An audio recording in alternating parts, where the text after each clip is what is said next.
Welcome to The Connector, where we connect North Carolina to ideas and North Carolinians to each other. This podcast series is from the Institute for Emerging Issues at North Carolina State University. And now to the conversation. Hi, welcome back to episode 3 of season 2 of The Connector. I'm Tarik Woods, the Public Policy and Program Manager for the Institute for Emerging Issues. And I'm joined today by Dr. Deb Wojcik from the Research Triangle Cleantech Cluster and Chris Carmody from the Carolinas Clean Energy Business Association. Thank you both for being here today. Thanks for having us. Deb, will you just start us off and give us a little bit of your background and the energy landscape in North Carolina? Sure. So I am relatively new to the energy space. I know you are as well. I'm a little less new than you, but still relatively new. I had a somewhat circuitous path that is very mission oriented throughout, but I started in environmental education here in North Carolina, started my career here after going to school, have come back many times, ended up spending a lot of time in academia and really learned about the importance of academia partnering with industry and government to make real change and have lasting and practical impact.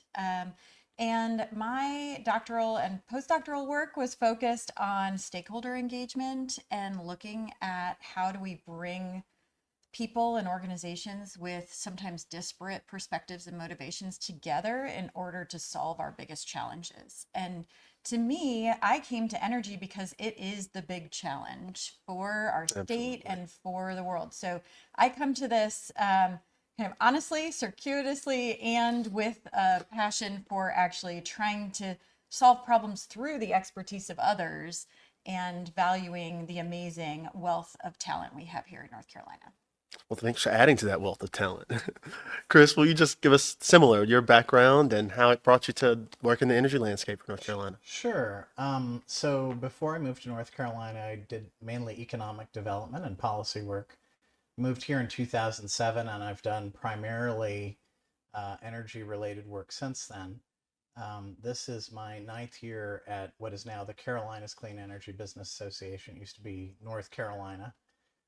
But we merged several years ago with the Trade Association in South Carolina, so we cover both states. And we have about 60 business members at any given time. A plurality of those are, utility scale solar, wind, offshore wind, energy storage, and then the rest, the other half, basically are buyers, like Duke University and hospitals. The Clean Energy Buyers Association, which is a national organization of Fortune 500 companies, and Google. And then we have engineers and VC too. And what we've tried to do is to get all of those viewpoints engaged in having better policy and a better regulatory environment for, market access and innovation in energy here. Thank you so much. Sure. So Deb, my first question is, can you share a little bit more about how RTCC and the work that you're doing there, how it intersects with helping North Carolina reach its energy goals? Sure. So the Research Triangle Cleantech Cluster is about a dozen years old. RTCC came from the same kind of economic development background, really looking at building awareness and the ecosystem around clean technology as a way forward for North Carolina to really have a larger stake. And since then, we've evolved into a more ecosystem membership organization where we bring together industry, academia, and government to advance the clean tech economy. The RT in our name is about our roots, the unique nature of what we have here in the Research Triangle in terms of those 3 categories in what we call our triple helix. But we do work across the state. The boundaries have become more and more nebulous, a little fuzzy, and not as meaningful over time, but still acknowledging that there's a lot of depth and richness here. And for us, the clean energy goals, we are nonpartisan. We don't advocate. We are not lobbyists, but we do really want and are seeking a policy landscape and clean energy goals that allow us all to thrive as a clean tech community, as communities, neighborhoods, environments, those who are here for citizenry in North Carolina. And from the standpoint of the clean energy goals, we have companies that we engage with that have their own decarbonization goals that are highly ambitious. We also are Duke Energy and others who are working within the system to do their work in that space. We have folks in the solar and wind industries who are trying to make that difference. We aren't just energy. We also work on clean transportation, smart utility technologies. But we are really looking at the clean energy goals. We believe that the innovation is inevitable and that we want to help support. We want to be foundational to all of these companies and organizations that are working to put innovations in place so that we can accelerate the clean energy transition and make sure that we're doing it in a way that is good for people, profit, and the planet. Absolutely. Thank you so much. That you had me writing things like crazy. And one of them that I noticed that you said was something I don't hear a ton of, and that's clean tech economy. I hear a ton of, the clean energy economy or clean economy, but I don't always hear that technology piece. And it's that overlap of, everything kind of takes energy, and there's so many opportunities for that inclusion, and transportation is a huge piece of that. Well, and I was going to say, and just like everything takes energy, everything takes water, Right. right? And everything, the one of the things about my background is that I've studied connectivity a lot. Absolutely. And I believe very strongly that this is all connected, and not to get too kind of cliche about it, but we really do need an entire economy. We need the entire ecosystem, everybody working together. And we work some, actually at our big event in November, we had Novo Nordisk come and speak about their challenges from the healthcare big pharma perspective and what they are challenged with, not just energy efficiency, but all of these different resource buckets that they have to address. And I think whether it's referred to as clean tech, climate tech, right, there is a technology Absolutely. factor that's so important to this. And there are lots of ways to innovate. We tend to work with a lot of companies that are really looking at that next step. And I think Chris and I can both attest to the fact that the pace of change is just so fast right now that we are in a space where, I mean, you are running to stand still if you're trying to keep track of the technology innovation, as well as innovation around business models and everything else. So I think there's just a lot there. Absolutely. Thank you. So between Governor Cooper's executive orders, state and federal legislation, agency policies, there are tons of energy goals out there for North Carolina, for the Southeast in general. There's just a lot of goals set. Are there any types of goals in particular, whether it be from the carbon plan or expanding the access to zero emission vehicles? Are there any kinds of goals that you think are some that are more pressing for North Carolina to really get to and address? Tarik, I when I first read that, when you said it, I was like, that's like asking you to choose among your children.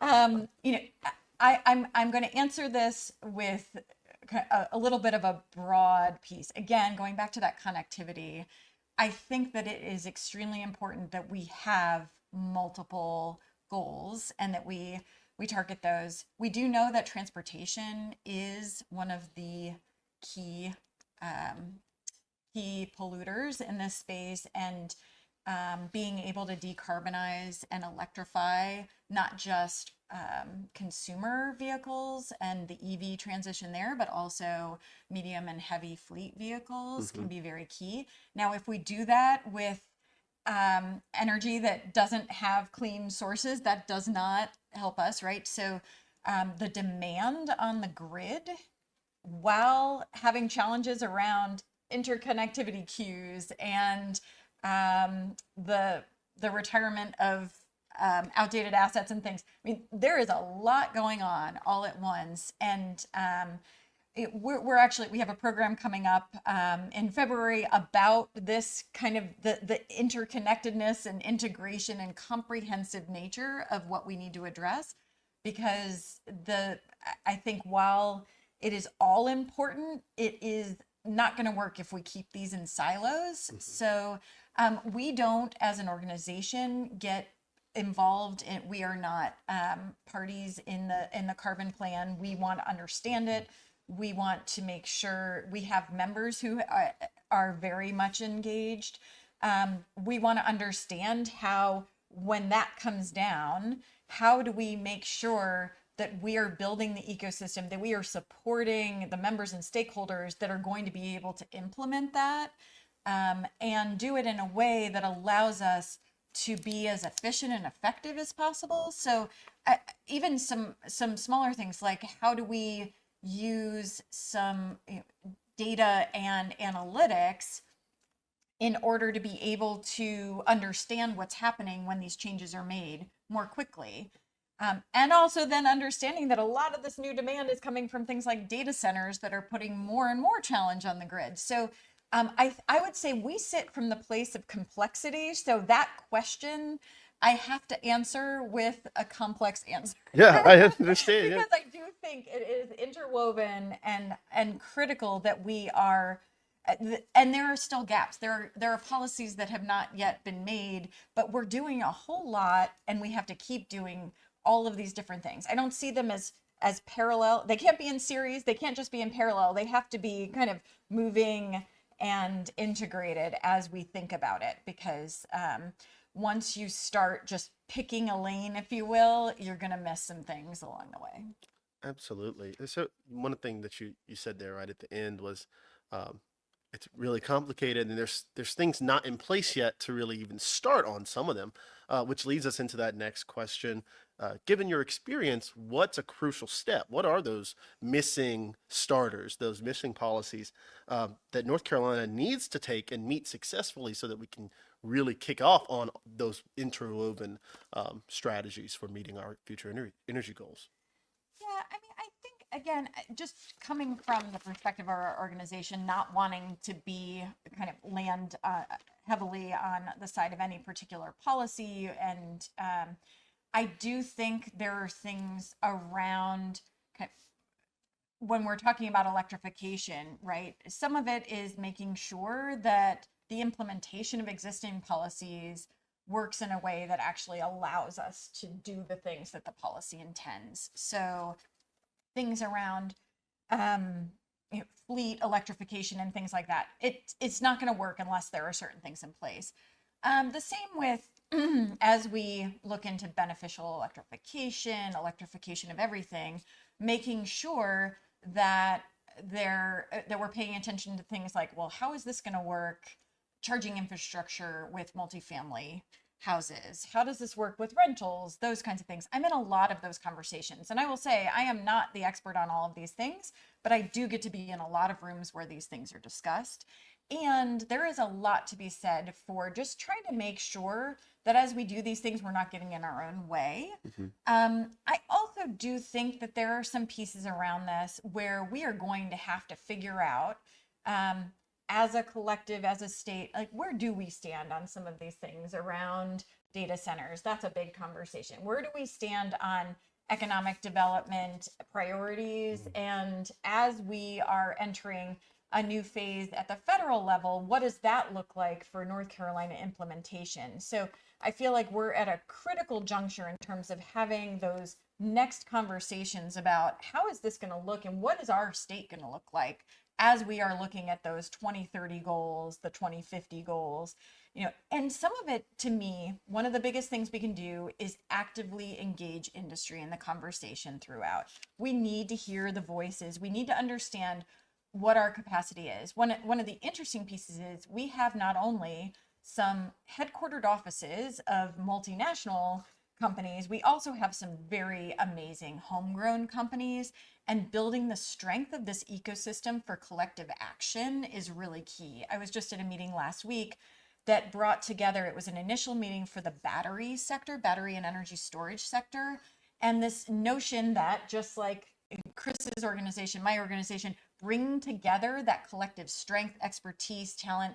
We often refer to co-opetition, right? It's like we can actually grow the pie. So to me, that is less about policy. That's more about how we actually kind of advocate as a sector for the future that we want from this collective action standpoint.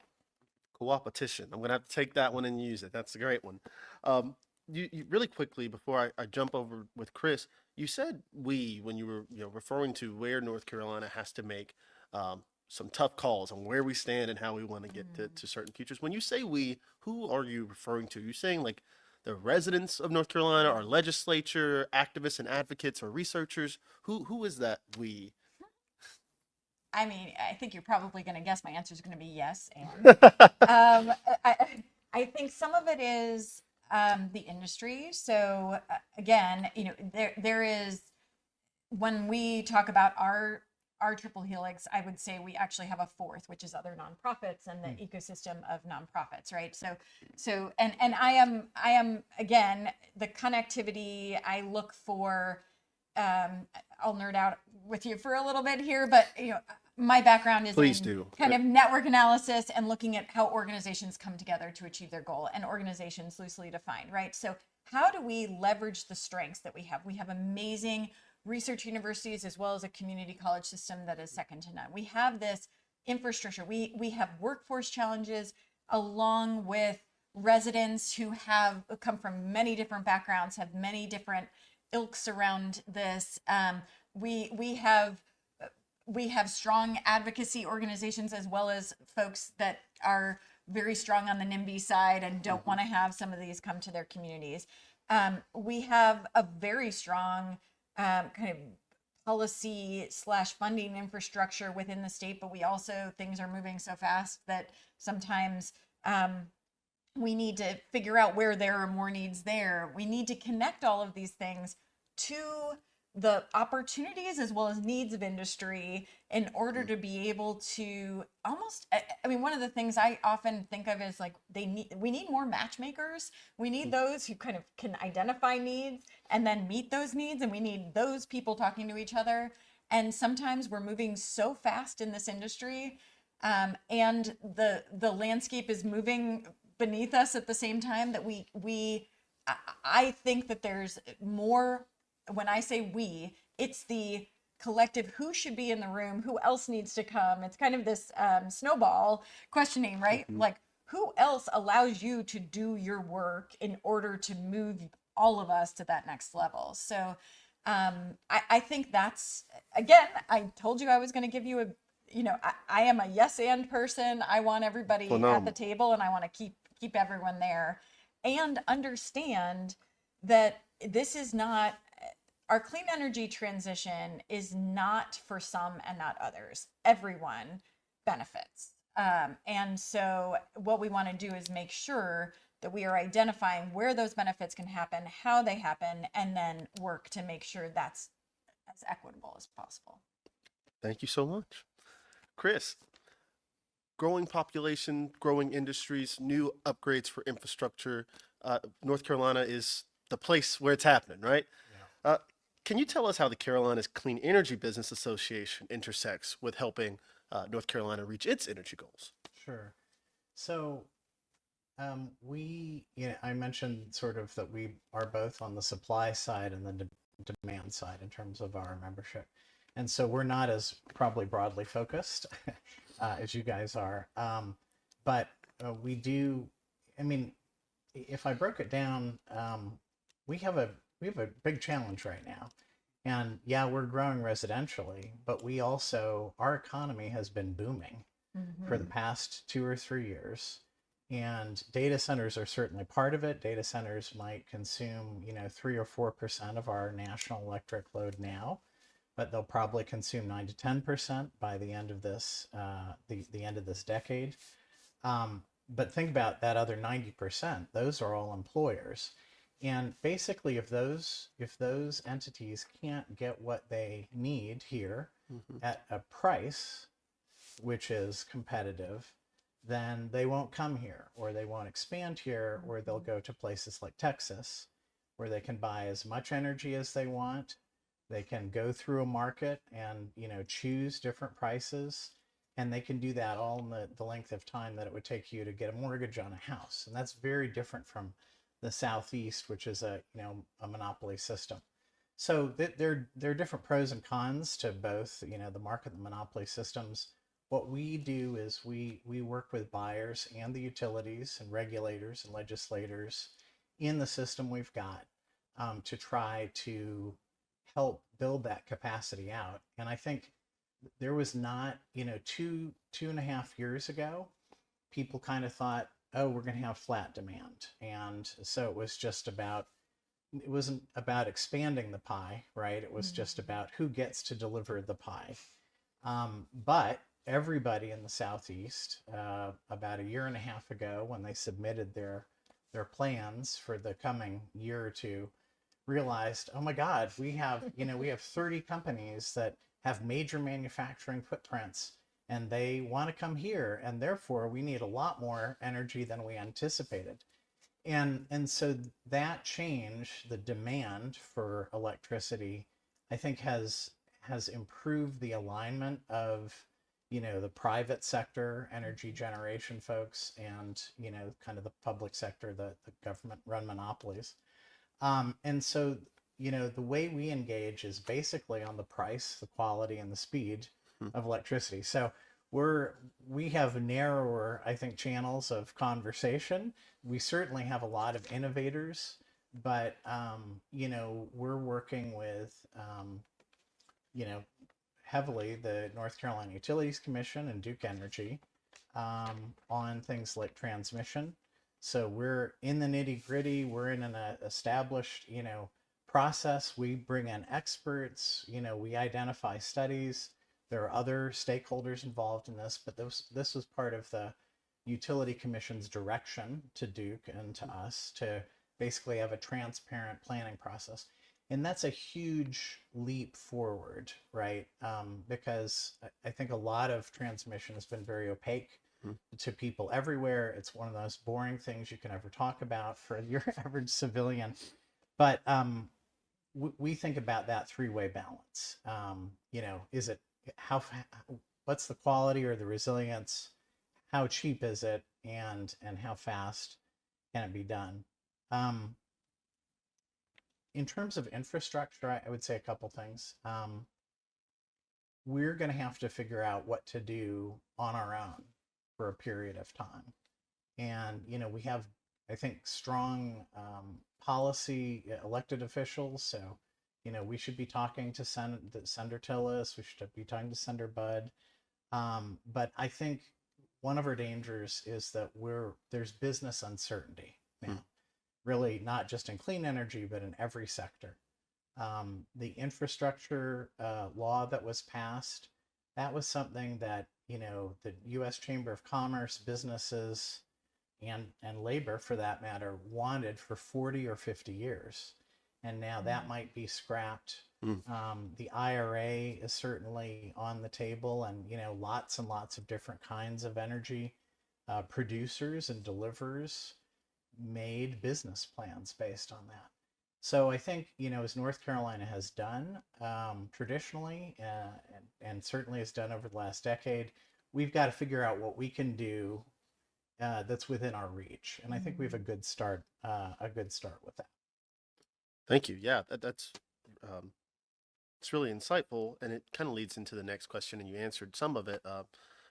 But we get a lot of questions when we're traveling around the state, especially from advocates who have a lot of questions about energy prices and how they're set and what's affordable.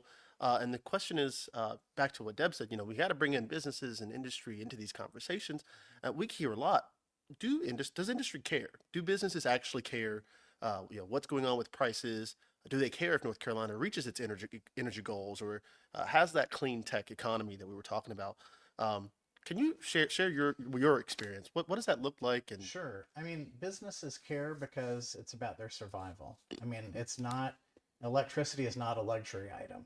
So if you're a manufacturer, maybe you want gas, maybe you want a different kind of energy, but at the end of the day, the cost, especially of electricity, is the biggest cost for many companies, and it's also the most volatile cost, and it's something that you can't easily control. So if you are a large employer, if you're a large manufacturer in North Carolina, and the prices are too high, or you don't like the degree of fluctuation that you've got on your energy bill, you basically have three choices, right? You can try to improve things just operationally through things like energy efficiency, for example. Maybe you can do some generation on your site, but that's not easy in the system. There's not a good not a great program right now that allows businesses to self-generate in North Carolina. I think in South Carolina there might be soon.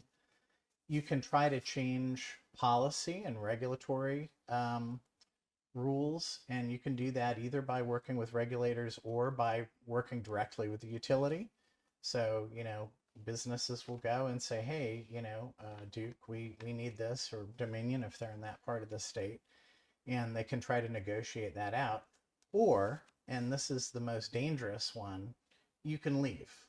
And we have had a lot of companies that have left the state previously because they go where they vote with their feet, and you don't always know about those things. Now, I would say right now we're on a good track, because I think that almost everyone who's at the table understands that there is a need for a lot more. And really we can all run full tilt at building out, gas and nuclear and solar and wind and energy storage. And it's still, we're still looking for energy. We still don't know where that last 20% will come from. And again, business certainty is really an issue now, because we've had a policy proclamation, that there will be no new offshore wind. We'll just eliminate permitting for that all over the country. Well, right now in utility plans all over the Mid-Atlantic, utilities have gigawatts and gigawatts of offshore wind, and, so it's a tough pronouncement. But I think people care, businesses care about energy, even if they want different kinds. They care because it's a bottom line issue for them, and one of the few that they can't really control. Thank you so much. And in our first podcast episode, we had Alyssa Brown Mosley from EDP&C here join us, and we talked just about that. EDP&C has a estimate. It's 297 gigawatts of wind potential energy on North Carolina's coast. I mean, what an enormous amount of energy just at our fingertips, on the coast of North Carolina, that wouldn't involve, massive drilling or something of the nature, was the point that she made in our last podcast. So it's great to hear you bring that up again. My next question speaks a little bit outside of some of the industries that we see have a lot to do with energy. We know a lot of the big suppliers and buyers have a lot more to deal with, and they know all of the different pathways that you were speaking about before you get to leaving. How do businesses that aren't exactly wired into these conversations, how do they still have the opportunity to invest in North Carolina's clean technology economy, helping us achieve those goals? But they're not the ones that are bringing these data centers to North Carolina, or building these gigantic battery manufacture plants. Yeah. I mean, I think there are kind of two ways that can happen. And again, the businesses that I was describing in your second question, I wasn't necessarily thinking of clean energy businesses there, but just people who are companies who are consumers of that energy. I think there are a couple of ways that can be involved. We're not an environmental organization. We're a market organization, a business organization. We just happen to focus on companies that do non-polluting energy. But for companies that want to get engaged in this discussion, and a lot of them are, I think, large nonprofits. If they're stakeholder driven, they can set goals for the types of energy they want. So Duke University is a great example. They can build clean energy, but it's at a premium, right? It's not what everybody else is paying, they have to pay more. And that's because of the system we're in. Now, Duke University will do that because they're a mission-driven organization. And so they're a very, very large employer, but their board says, well, we don't want to contribute to pollution in the long run. And so we're going to have these, emissions goals. Mm-hmm.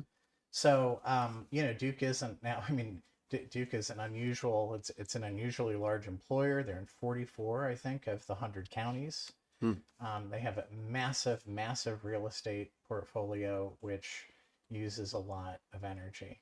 So you can, set goals along a more environmental framework if you're so inclined.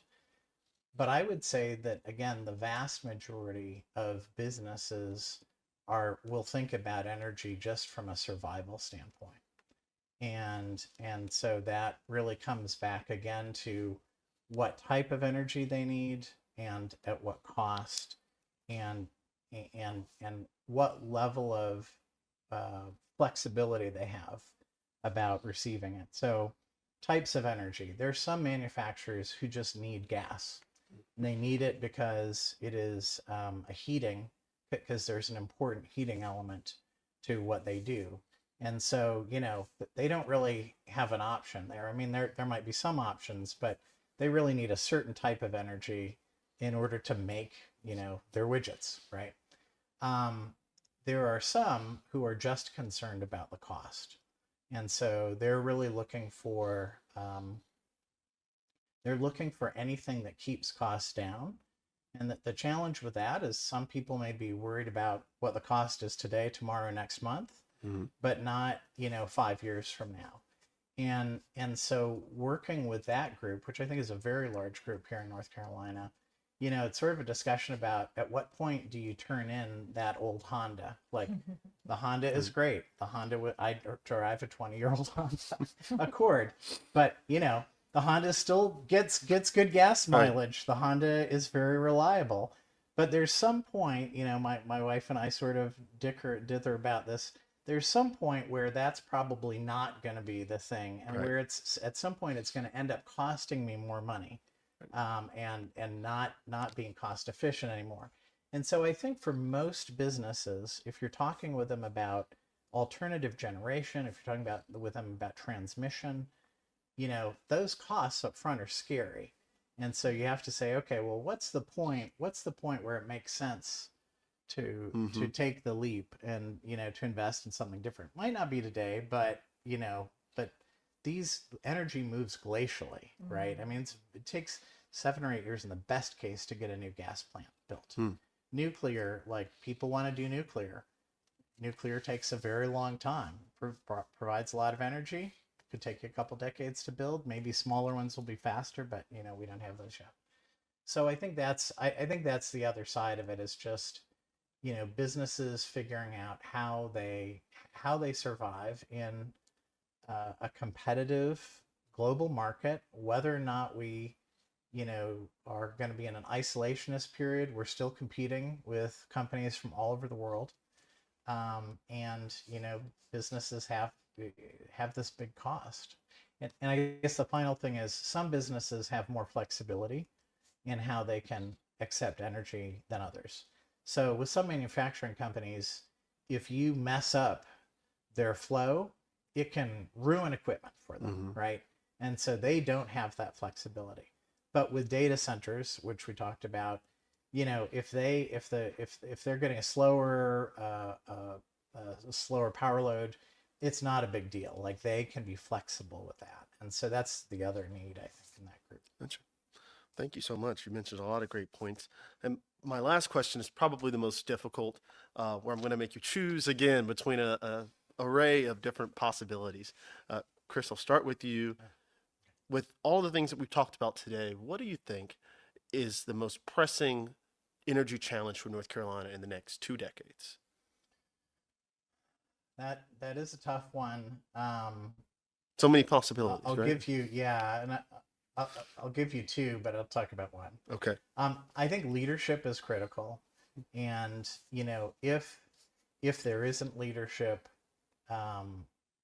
then you just don't, the process doesn't run without people being engaged in it and having their eyes on an eventual goal, right? Yeah. Otherwise, it's, just kind of more of the same and it's incremental. But I think my other concern is speed, right? And so we're building lots and lots of new energy in this country, and we can't get that energy to your house or to somebody's business. And that's because we have had no investment in national transmission for over a decade. And we have in utilities areas and balancing areas all over the country, not just here, we have lots of generation projects, but a lack of ability by utilities to get them hooked up quickly. And so that investment is sitting there. You've built a plant. It's not, it's not generating anything. I mean, think if you had a rental house and you didn't have anybody, you're paying the mortgage on it, but nobody's renting. That's a big financial problem. But on the other side, we're not getting that capacity out there. So part of the IRA deals with transmission improvement. And there are different challenges to the speed of transmission. Part of it is that we're so decentralized that, a single individual can hold up something if they don't like it. I'm not advocating for the way the Chinese do things, because I think that's wrong too. But Xi Jinping says, I want a dam here, and everybody is kicked out. So they have it a little easier, but the human toll is really bad, right? Right. But we're in a situation where a single city council person from Newport News, Virginia, can put a stop to a $250 million or $1 billion wind farm because he or she doesn't like it. And that's too far in the other direction. So I think permitting reform, which is one thing the administration has talked about, and Senator Mike Lee from Utah, who chairs one of the key energy committees, permitting reform is important. Leadership is important in getting to that transmission, and just business certainty again. Thank you so much, Chris. Sure. All right, Deb, do you have an answer? Or am I going to make you pick again? Sure. Well, I was going to speak to the transmission challenge and the age of the grid and the ability to actually, we have so many innovations, but just getting those even onto the grid, including a lot of our renewable sources and non-polluting sources. And I think the interconnectivity queue being as long as it is, having to deal with all of these permitting issues and things, that is not what I work on day to day, but I do know that trying to have aspirational goals that have practical implications is extremely challenging. So being able to have reliability. So we were talking about firm resources, right? Some companies, and everyone really wants a consistent level of, we all want to know that when we flip the switch, the lights turn on. Right. Yep. Which at scale is actually a really big challenge, especially when you're trying to integrate more resources that will be able to help us achieve these very important goals. I think the demand supply disparity and the supply being held up and hindered by some of these really big, wicked problems around the aging grid and things like that, that the lack of national transmission infrastructure, and just the fact that to get something through easily.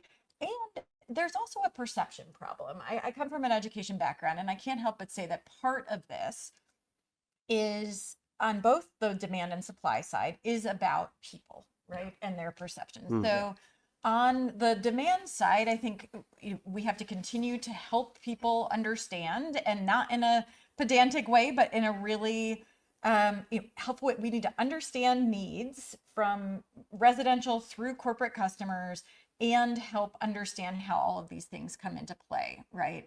So some people know it around energy efficiency in their homes or weatherization, but there is a lot there, and there are a lot of misperceptions, right? part of the conversation we had around batteries and energy storage, right?